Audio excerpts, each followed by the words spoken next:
The station was enormous. It floated in the dark emptiness of space like a small metal moon, spinning slowly near the edge of the Andara Nebula.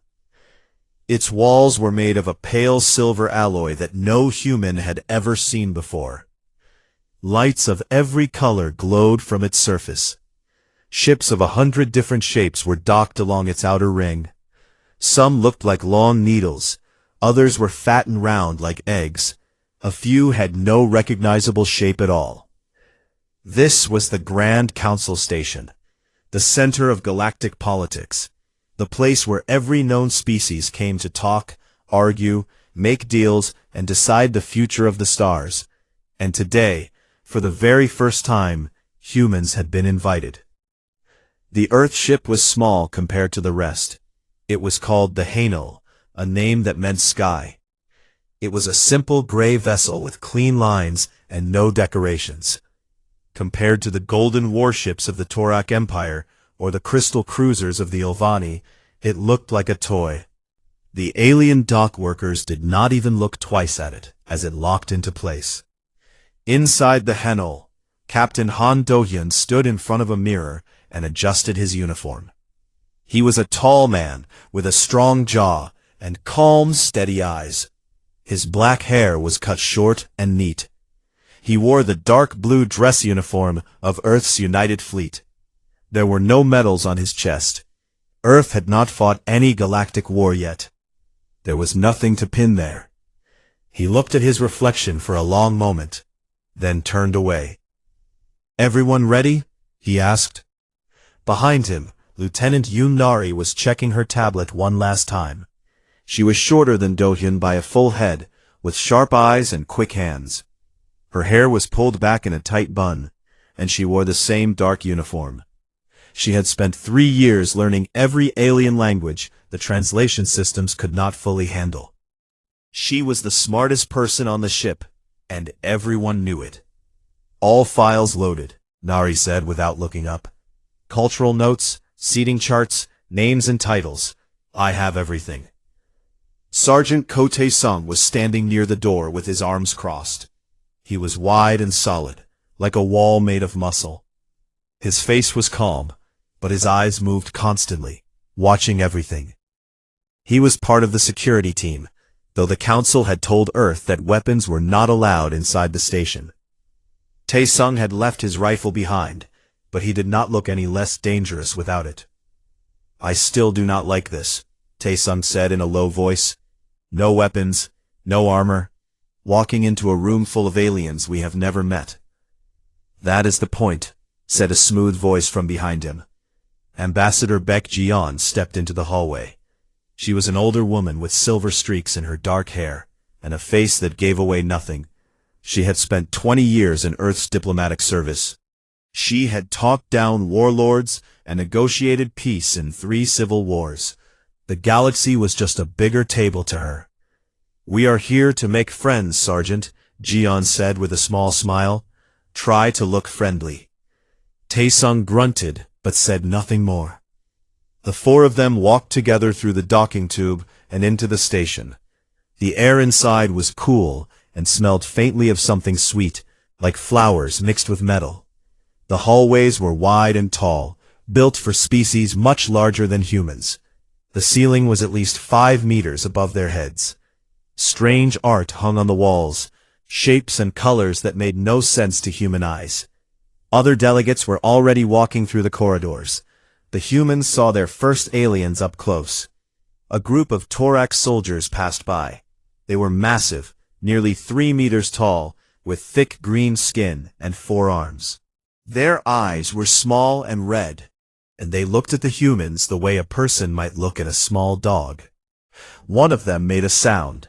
The translator in Nari's ear turned it into words. "These are the new ones? They are so small." Another Torak laughed. "Soft, too. Look at their skin. No scales, no armor. How did they even survive on their planet?" The humans said nothing. Do-hyun kept walking. His face did not change. Nari's fingers tightened slightly around her tablet, but she kept her expression blank. Tae-sung's jaw moved. but he stayed silent. Jian simply smiled politely as they passed. They'd entered the grand hall. It was a massive circular room, with rising rows of seats, arranged around a central platform. Hundreds of alien delegates were already seated. The room buzzed with voices and strange sounds. Giant screens floated above the platform, showing the faces of speakers. Every word spoken here was broadcast live to over 1,000 worlds. The human delegation was shown to their seats. They were placed in the back row, near the top, the worst seats in the hall. Nari noticed it immediately. They put us in the far corner, she whispered to Do-hyun. I know, he said quietly. It does not matter. We are here. That is what matters. The council chairman, an Ilvani named Sorath, opened the summit. The Ilvani were tall and thin, with pale blue skin and large dark eyes. They were considered the most civilized species in the galaxy. Sorath spoke in a calm, musical voice. Welcome, delegates, to the 412th Grand Summit. We gather to discuss trade, territory, and peace. Let us begin with introductions of new member species. A light fell on the human section. Every eye in the room turned to look at them. Every camera focused on their faces. She walked down the long steps to the central platform with perfect calm. Her shoes made soft sounds on the metal floor. The silence in the room was heavy. She reached the platform and looked out at the hundreds of alien faces watching her. She bowed once, slowly. My name is Baek-jiyeon. I represent the people of Earth. We are grateful for this invitation. We come in peace, with open hands and open hearts. We hope to learn from all of you, and to share what little we have. There was a pause. Then a low murmur spread through the room. Some delegates whispered to each other.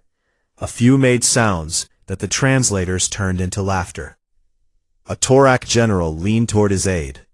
Open hands and open hearts, he repeated. What kind of species introduces itself like that?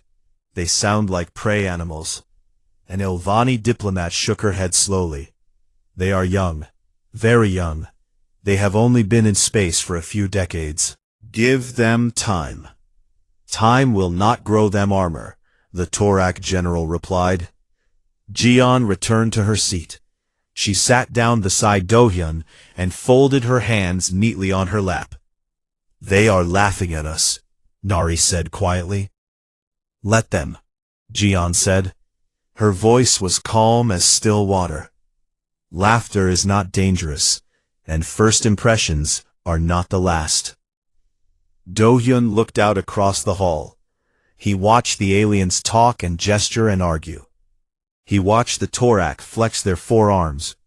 He watched the Ilvani glide in their long robes. He watched a dozen other species he had no name for yet. He felt something deep inside his chest. Not anger, not fear. Something older. Something quiet. It sat behind his ribs like a sleeping animal, and it watched the room through his eyes. He took a slow breath and pushed the feeling down. Not yet, he thought. Not here. Not now. The summit continued. The humans sat in their corner and listened. They smiled when spoken to. They nodded, politely. They took notes. They shook hands with anyone who offered, even though most aliens found the gesture strange. And the galaxy, watching through 1 billion screens, saw exactly what it expected to see. A small, soft, harmless species, new to the stars, weak, emotional, afraid. They had no idea what they were looking at. The summit had been going on for 6 hours. The air inside the grand hall had grown warm with the heat of hundreds of alien bodies.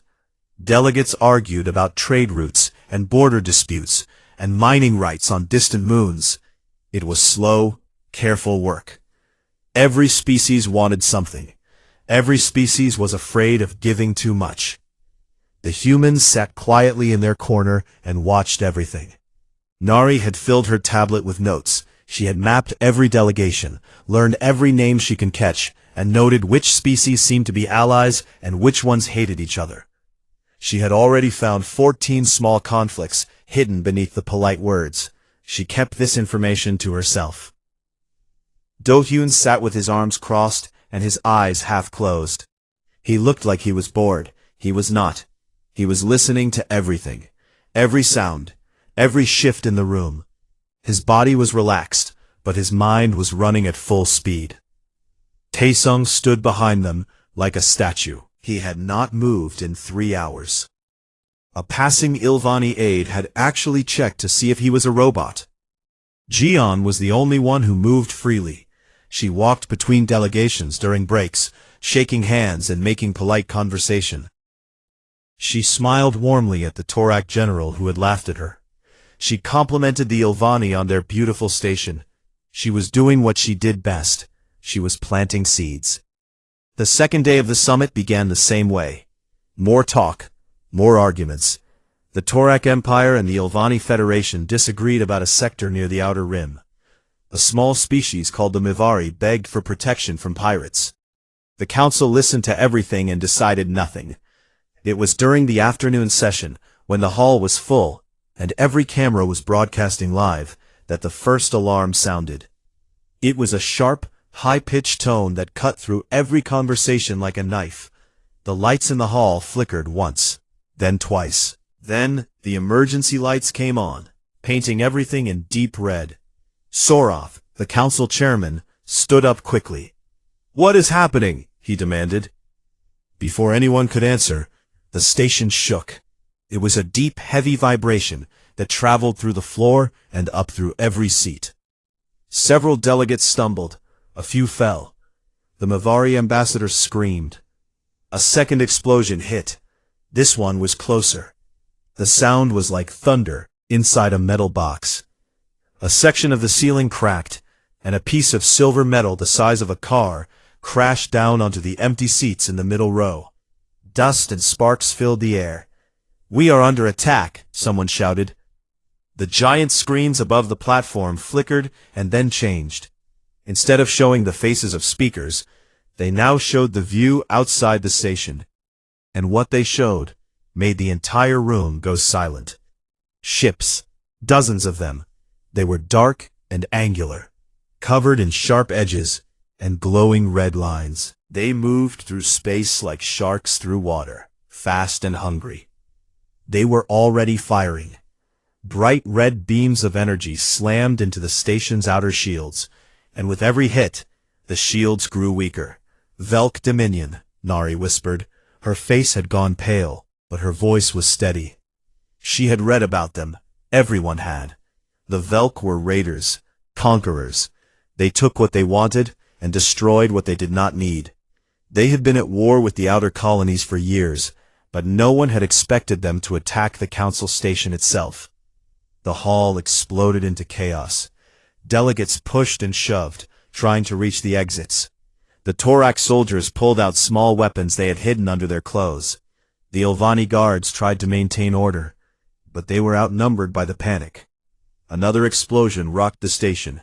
The shields were failing. Everyone could see it on the screens. The blue energy barrier around the station was cracking like thin ice on a frozen lake. Sorat's voice came over the speakers, shaking but loud. "All delegates, remain calm. Move to the emergency shelters on level 3. Security teams, report to your stations." But the security teams were already scattered. The station's internal defense systems were flickering on and off. The Velk had planned this well. They had hit the station's communication array first, cutting off any call for help. Then they had targeted the power grid. The station was bleeding energy, and the shields would not last much longer. Do-hyun stood up slowly. He looked at the chaos around him. Aliens were running in every direction. Some were crying. Some were frozen with fear. The mighty Torak soldiers were forming a defensive circle around their own delegation, ignoring everyone else. The Ilvani guards were trying to seal the doors, but the power was failing. That thing behind his ribs, that quiet, sleeping animal, it was waking up. "Nari," he said. His voice was calm, too calm. She looked at him. She saw something in his eyes that she had only seen once before, during a training exercise on Earth, when everything had gone wrong, and 3 people almost died. That day, Do-hyun had not panicked. He had not frozen. He had simply changed, like someone had flipped a switch inside him. "I see it," she said softly. "How long until the shields fail?" he asked. Nari looked at her tablet. The data was scattered, but she could read enough. 8 minutes, maybe 10. And help? The communication array is down. Even if someone sends a signal by other means, the nearest fleet is 4 hours away. Do-hyun nodded slowly. He looked at Tae-sung. The big sergeant was already watching him. His eyes were sharp and focused. He was not afraid. He looked like a man who had been waiting for this moment his entire life. "Tae-sung, Captain, they told us no weapons on the station." "Yes, sir. They were wrong." Tae-sung cracked his knuckles. The sound was loud enough to make a nearby Ilvani flinch. Do-hyun turned to Ji-yeon. The ambassador was standing perfectly still. Her face was calm, but her eyes were moving fast, reading the room, calculating. "Ambassador," Do-hyun said, "I need to take command of the security response." Ji-yeon looked at him for a long moment. She looked at the screens showing the Velk fleet. She looked at the panicking aliens. She looked at the cracking shields. "Do what you need to do, Captain," she said quietly. "I will handle the diplomacy. You handle the rest." Do-hyun turned to face the hall. He took one deep breath, then another. And then something changed in him. It was not dramatic. There was no flash of light or burst of energy. It was quiet, simple, like a predator opening its eyes in the dark. His posture shifted. His shoulders dropped slightly. His head tilted just a fraction. His breathing slowed down. His pupils widened. Every muscle in his body relaxed, but not in the way of someone who is giving up, in the way of a spring being pulled back, ready. Nari saw it. Tae-sung saw it. Even Ji-yeon, who had seen many things in her long career, felt a small chill run down her spine.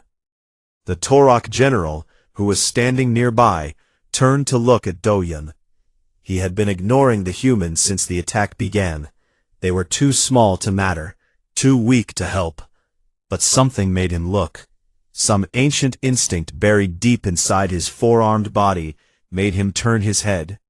He looked at Do-hyun's face, and for the first time in his life, the Torok general felt fear from looking at a creature half his size. Do-hyun's eyes were different. They were not angry. They were not afraid. They were empty. Empty of everything except one single burning focus. The eyes of something that had spent 1,000,000 years climbing to the top of a food chain on one of the most violent planets in the galaxy. The live feed was still running. Every camera in the hall was still broadcasting. 1 billion alien viewers across 1,000 worlds were watching the chaos unfold. They were about to see something they would never forget. Do-hyun turned to his team. When he spoke, his voice was low and flat. There was no emotion in it, no hesitation, no doubt. "Nari, I need the station layout. Every corridor, every access point, every system you can reach. Find me a way to the communication array." "Already working on it," she said. Her fingers were flying across her tablet. "Tae-sung, we're going to need weapons." "There is a maintenance bay 2 levels down," Tae-sung said immediately. "Metal tools, pipes, maybe cutting torches." "That will do." Do-hyun looked at the screens one more time. The Velk ships were moving into boarding position. The shields had less than 5 minutes left. Soon, the enemy would be inside the station. He smiled. It was not a warm smile. It was not a friendly smile. It was the kind of smile that made the Torok general take a step backward without realizing it. "Good," Do-hyun said softly. "Let them come." The galaxy was watching, and the humans were done being polite. The shields broke with a sound like glass shattering inside a cathedral. Every screen in the Grand Hall showed the blue energy barrier crack apart and dissolve into nothing. The station was open, naked. The Velk fleet moved in like wolves around a wounded animal. The first boarding pods hit the outer ring of the station within 30 seconds. They punched through the hull with explosive bolts and opened like metal flowers, spilling Velk soldiers into the corridors. The Velk were tall and thin, with dark gray skin and 4 long fingers on each hand. Their faces were flat and featureless, except for 2 wide pale eyes that saw in the dark. They wore black armor and carried long energy rifles that hummed with a low, dangerous sound. There were hundreds of them. They moved fast and with purpose. They knew the layout of the station. They had planned this for a long time. Inside the Grand Hall, the panic had reached its peak. Delegates were pushing against the sealed doors. Some were screaming. The Ilvani guards had managed to lock down the main entrances, but everyone knew it would not hold for long. The Velk would cut through those doors in minutes. But in the middle of all this chaos, 4 humans moved with a calm that did not belong in that room. Do-hyun walked through the crowd like a man walking through rain. He did not push anyone. He did not shout. He simply moved, and somehow people got out of his way. There was something about him now that made other beings step aside, without thinking. Something ancient. Something that their bodies understood, even if their minds did not. He reached the Ilvani security chief, a tall blue-skinned officer named Vorath, who was shouting orders into a device that was no longer working. "Your communications are down," Do-hyun said. His voice was flat and direct. No politeness. No softness. Vorath looked down at him. The Ilvani was almost twice his height. "I know that, human. We are trying to—" "Stop trying. Listen." Do-hyun's eyes locked onto Vorath's. The Ilvani officer stopped talking. He did not know why. Something in the human's gaze made his mouth close on its own. "The Velk are entering through the outer ring. They will reach the main corridors in 4 minutes. Your internal defenses are offline. Your guards are spread too thin. You have no plan." Vorath opened his mouth, closed it again. Then he said, "What do you suggest?" "Give me access to your security grid, whatever is still working, and clear a path to maintenance level 2. Why would I give a newcomer species access to our— Because in 6 minutes, the Velk will be in this room, and when they get here, they will kill everyone who is not useful to them as a hostage. That includes you." Vorath stared at the human for a long moment. Then he reached into his belt and pulled out a small silver device. He handed it to Do-hyun without another word. Do-hyun passed it to Nari, who was already at his side. She took it, connected it to her tablet, and began working. Her fingers moved so fast they were almost a blur. Lines of alien code scrolled across her screen. She did not understand all of it, but she understood enough. She had spent 3 years studying alien systems. She had practiced breaking into simulations of Ilvani technology, just for fun. This was not fun anymore.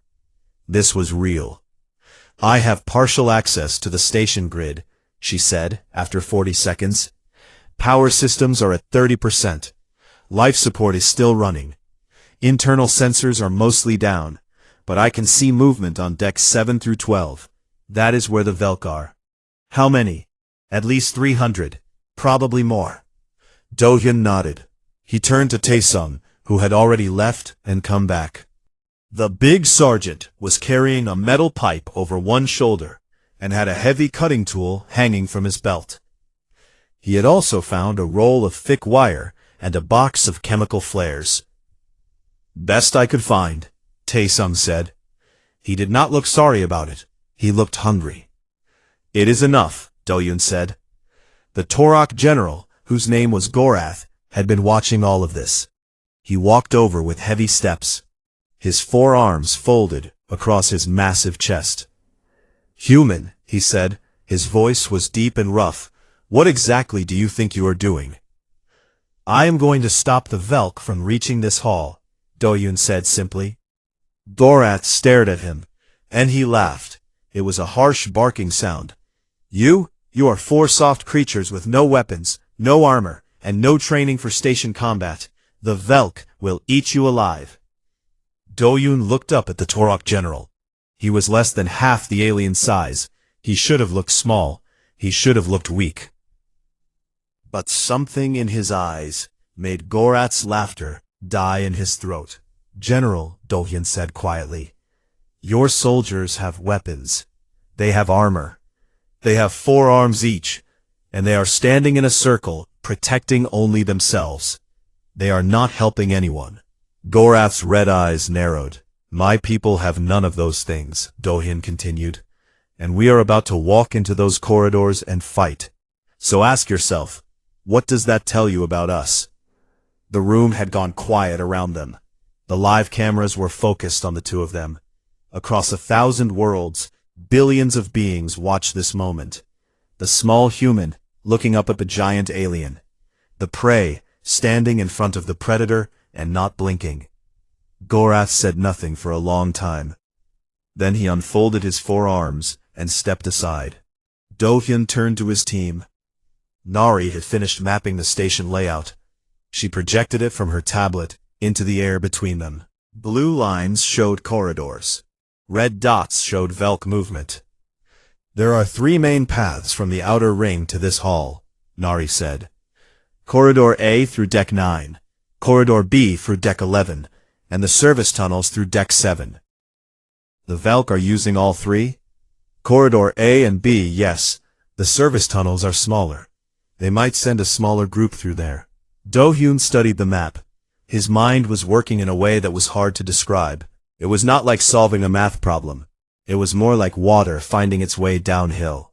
Natural, effortless. Every path, every angle, every possible move and countermove arranged itself in his head like pieces of a puzzle falling into place. This was what the aliens did not understand about humans. They saw the soft skin and the small bodies and the emotional faces, and they thought they saw weakness. They did not know that behind those eyes was a brain that had been shaped by 1,000,000 years of hunting, fighting, and surviving on a planet that tried to kill everything on it every single day. Humans were not strong like the Torak. They were not fast like the Ilvani. They were not tough like the Velk. But they were smart. They were adaptable. And when the situation called for it, they could turn off every soft, gentle, civilized part of themselves and become something else entirely. Something older, something darker, something that had hunted mammoths with sharp sticks and fought saber-toothed cats with bare hands. Something that had looked into the darkness of a cave and walked in anyway, not because it was not afraid, but because it had learned to use fear as fuel. Taesung, Do-yoon said, take Corridor A. Use the flares and the wire. Make them slow down. Make them afraid. Yes, sir. Taesung picked up his pipe and walked toward the exit without looking back. Nari, I need you in the service tunnels, not to fight. I need you to reach the communication array on Deck 5. If you can get a signal out, help will come. The array is damaged, Nari said. Can you fix it? She thought for half a second. Maybe. If the physical connections are still intact, I can reroute the signal through the backup power lines. Then go. Nari nodded. She put her tablet in her jacket, pulled her hair tighter, and disappeared through a side door. Do-yoon was alone now. He looked at the metal pipe in his hand. It was cold and heavy. A simple thing. Not a weapon by any military standard. But in the right hands, anything was a weapon. He turned toward Corridor B. The red dots on Nari's map were getting closer. The Velk were moving fast. Behind him, the Grand Hall was silent. Every alien in the room was watching the human walk toward the door. The cameras followed him. The galaxy watched. Ambassador Baek-jeon stood in the middle of the terrified delegates, with her hands clasped in front of her. Her face was perfectly calm. She watched Do-yoon go with steady eyes. The Torak general stood beside her, without realizing he had moved closer to the human woman. He looked down at her. Your people, he said slowly. What are they? Jeon did not look at him. She kept her eyes on the door that Do-hyun had walked through. "They are human," she said simply, and the Velk just made a very serious mistake. Corridor A was long and dark. The emergency lights had failed here, and the only light came from the faint red glow of damaged power lines sparking behind the walls. The air was cold and smelled like burned metal. Somewhere deep in the station, something was groaning, a slow, heavy sound like a dying animal. Ko Tae-sung walked through the darkness like he belonged in it. He moved without sound. For a man his size, this should have been impossible. He weighed over 100 kilograms and was built like a machine designed for breaking things. But his feet touched the floor softly, heel to toe, the way his grandfather had taught him when they used to hunt deer in the mountains of Gangwon province back on Earth. His grandfather had told him that the forest does not care how big you are. It only cares how quiet you are. Tae-sung had the metal pipe in one hand and the roll of wire in the other. The chemical flares were tucked into his belt. He had a plan. It was not a complicated plan. Complicated plans failed. Simple plans survived. He found the first junction point where Corridor A split into two paths. The Velk would come through here. He could already hear them. Their boots made a sharp clicking sound on the metal floor. Their armor plates rattled softly with each step. They were not trying to be quiet. They did not think they needed to be. Tae-sung worked fast. He strung the wire across the corridor at ankle height in 3 places. Then he cracked 2 chemical flares and threw them down the hallway in opposite directions. The flares burst into bright white light, filling the corridor with a blinding glare that reflected off every metal surface. Then he pressed his back against the wall, in the one shadow the flares did not reach, and waited. The first group of Velk came around the corner 30 seconds later. There were 12 of them, moving in a tight formation with their rifles raised.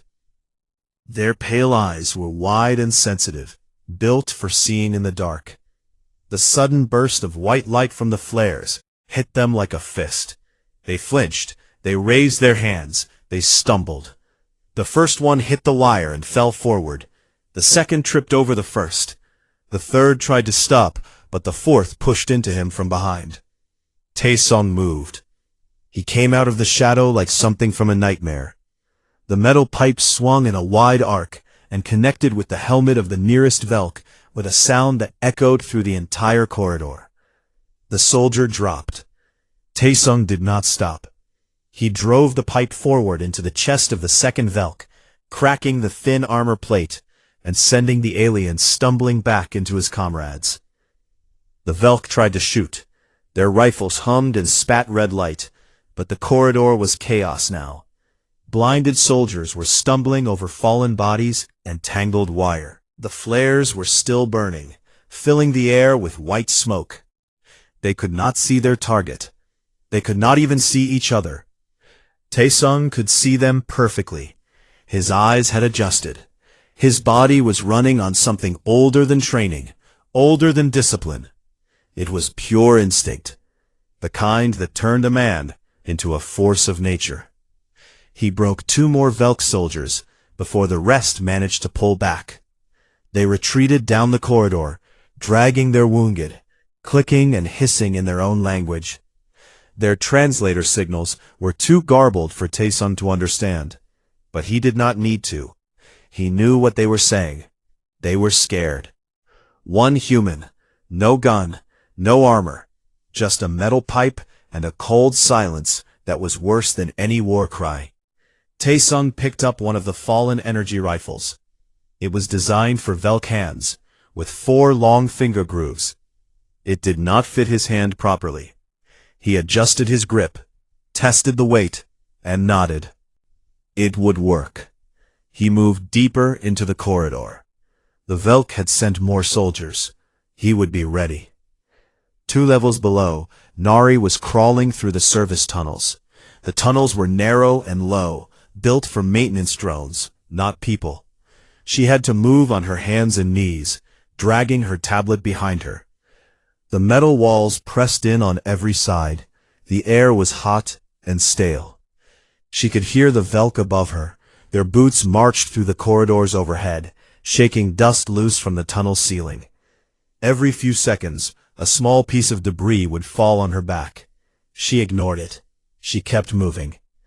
The communication array was on Deck 5, near the top of the station. She had to climb 3 levels through the maintenance shafts to reach it. The shafts were vertical, with thin metal rungs set into the walls. They were not designed for human weight. Every rung groaned under her hands. She climbed anyway. Her arms burned. Sweat ran down her face and dripped onto the rungs below. She did not stop. When she reached Deck 5, she found the communication room. The door was sealed, but the power to the lock was dead. She used the cutting tool Taesung had given her to force the panel open and slipped inside. The room was a mess. Consoles were cracked. Wires hung from the ceiling like dead vines. The main transmitter was dark. But the backup systems, the old ones built into the walls, still had faint green lights blinking on their surfaces. Nari sat down on the floor, opened her tablet, and connected it to the backup system. Her fingers moved across the screen with a speed that would have amazed anyone watching. She was not just typing. She was thinking in code. Every alien system had a logic to it, a pattern. She found the pattern in the Ilvani communication system within 2 minutes. The main array was destroyed, but the backup lines ran through the station's power grid. If she could reroute the signal through those lines and push it out through the station's navigation antenna, she could send a message. It would be weak, it would be messy, but it would reach someone. She worked for 12 minutes. 12 minutes of silence, broken only by the sound of her fingers on the screen and the distant rumble of explosions. She rerouted 7 power junctions, bypassed 3 broken relays, and wrote a new transmission code from scratch using pieces of Ilvani programming language that she had learned from textbooks. Then she pressed send. A single pulse of energy shot out from the station's navigation antenna. It was barely more than a whisper in the vast emptiness of space, but it carried a message in universal emergency code. The message was simple. Council station under attack. Velk Dominion, send help. Nari leaned back against the wall and closed her eyes for 3 seconds. Then she opened them, picked up her tablet, and started looking for a way back to the Grand Hall. Her work was not done. On Deck 11, Corridor B, Do-hyun was fighting. He had met the Velk advance team 5 minutes ago. There were 20 of them. He had a metal pipe and the knowledge of the station layout that Nari had given him. He used everything. He led them through narrow corridors where their numbers meant nothing. He collapsed ceiling panels onto their heads by hitting the weak support points that Nari had marked on her map. He locked doors behind groups of Velk soldiers, separating them from their team, then doubled back and hit them from behind. He fought like water, flowing around obstacles, finding the cracks, hitting where they were weakest. The Velk were strong. Their armor was tough. Their rifles were deadly. But they were trained to fight in open fields and on the decks of warships. They were not trained for this. They were not trained for a single enemy who appeared from nowhere, struck hard, and vanished before they could aim. They were not trained for a human in hunter mode. Do-hyun took 3 hits during the fighting. An energy bolt burned across his left arm. A Velk soldier slammed him into a wall hard enough to crack his ribs. A piece of shrapnel cut his forehead, and blood ran down the side of his face. He did not slow down. The pain was there. He felt it. But it was far away, like a sound coming from another room. His body had pushed it aside. His brain had decided that pain was not important right now. Survival was important. The mission was important. Everything else could wait. This was the thing that made humans terrifying. Not their strength, not their speed, not their technology. It was their ability to keep going, to take damage and refuse to stop, to bleed and burn and break and still get up and move forward with that same cold, quiet focus in their eyes. The Velk did not understand this. They had never seen anything like it. On their world, a wounded creature retreated. A hurt animal ran away. That was the rule of nature everywhere in the galaxy. Everywhere except Earth. Back in the Grand Hall, the live feed was still running. The internal cameras that were still working showed fragments of the fighting. Brief flashes of Tae-sung smashing through Velk soldiers in Corridor A. Glimpses of Do-hyun moving through the shadows of Corridor B like a ghost. A quick image of Nari crawling through the maintenance tunnels with blood on her hands from the sharp metal edges. The delegates watched in complete silence. The Torok general stood with his mouth open. His 4 hands were clenched into fists at his sides. He had fought in wars. He had killed enemies with his bare hands. He thought he knew what combat looked like. He had been wrong. The Ovani watched with their large, dark eyes wide. They were a species that valued calm, grace, and control. What they saw on those screens was not calm. It was not graceful. But it was controlled. Every move the humans made was precise and purposeful.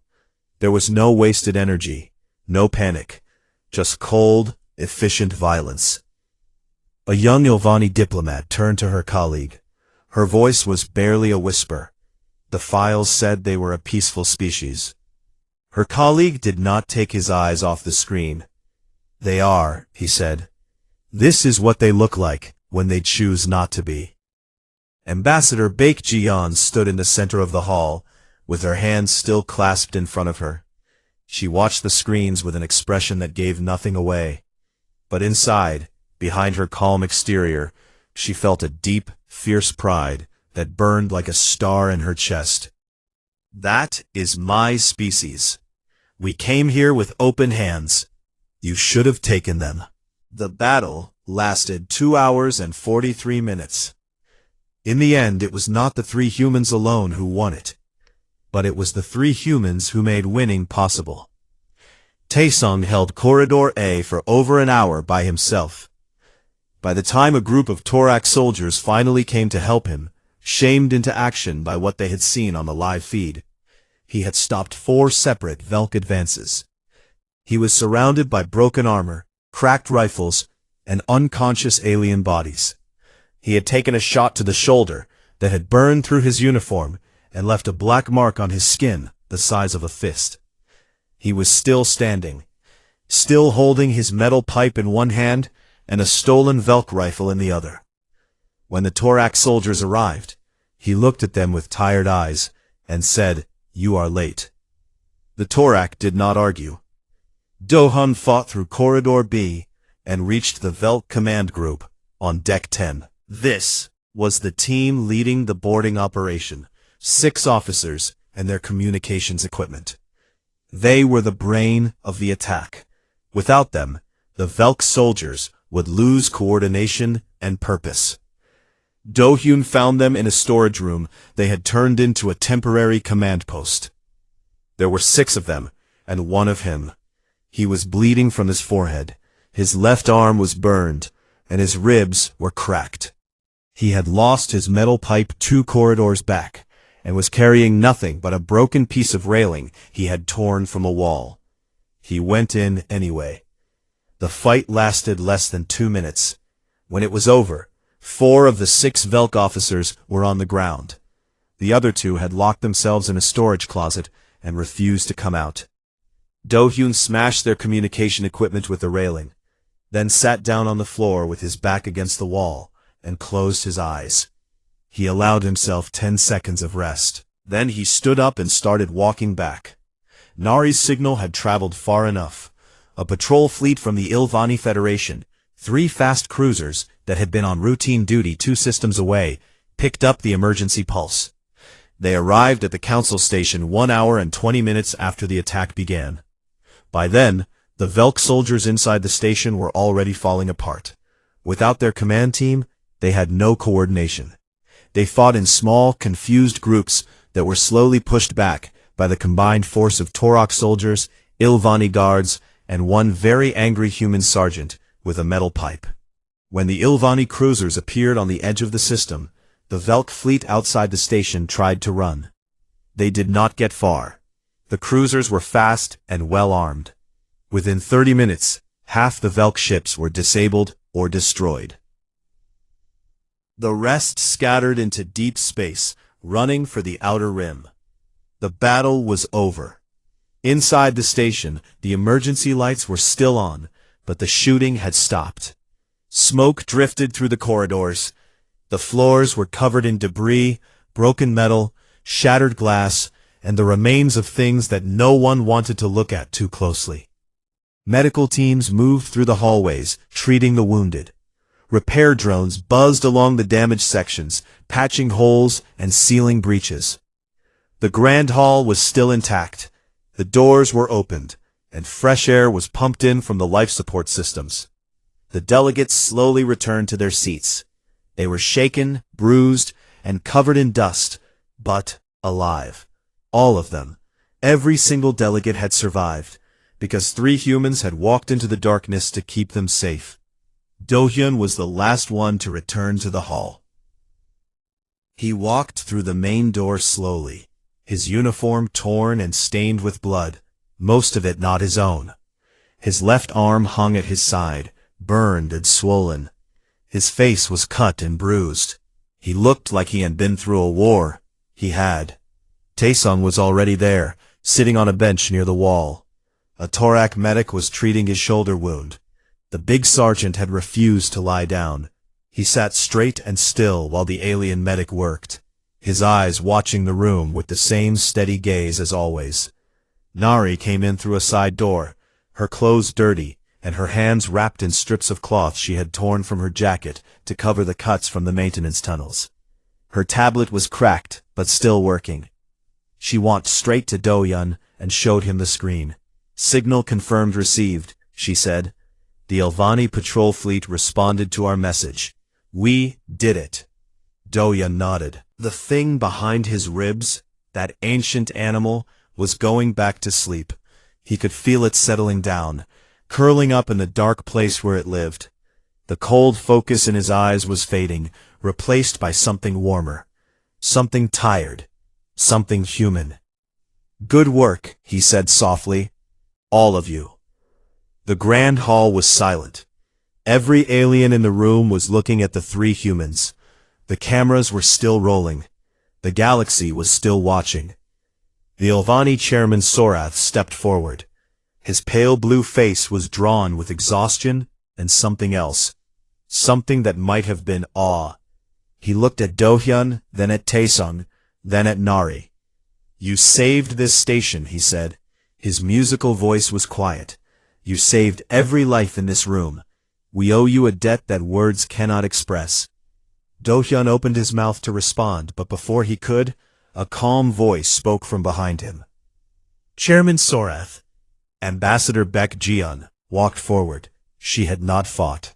She had not crawled through tunnels or swung a metal pipe, but she had spent the entire battle standing in the middle of the grand hall, keeping the delegates calm, organizing the wounded, and making sure that every species in the room knew that the humans were fighting for all of them, not just for Earth, for everyone. She reached the platform and stood beside her crew. Her uniform was clean. Her hair was still neat. Her face was as calm as it had been 6 hours ago when she first stepped into this room. She looked out at the hundreds of alien faces, the Torak with their 4 arms and red eyes, the Ilvani with their blue skin and tall bodies, the Mivari, the small ones who had been so afraid, a dozen other species she had spent the last 2 days learning about. They were all looking at her. "Waiting."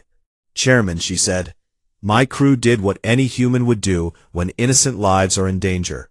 We do not ask for thanks. We do not ask for reward. We ask only for the same thing we asked for when we arrived." She paused. The silence in the room was so deep that the sound of the air system humming felt like thunder. "A seat at this table. A chance to stand beside you, not behind you, not below you, beside you." No one spoke. No one moved. Then the Torak General Gorath stepped forward. He walked to the platform with heavy steps, his 4 arms at his sides. He stopped in front of Jian. He was 3 times her size. He could have crushed her with one hand. He dropped to one knee. His massive body bent low until his eyes were level with hers. Then he pressed his upper right hand against his chest, over his heart. "You have my respect," he said. His deep voice rumbled through the hall. "You have the respect of the Torak Empire.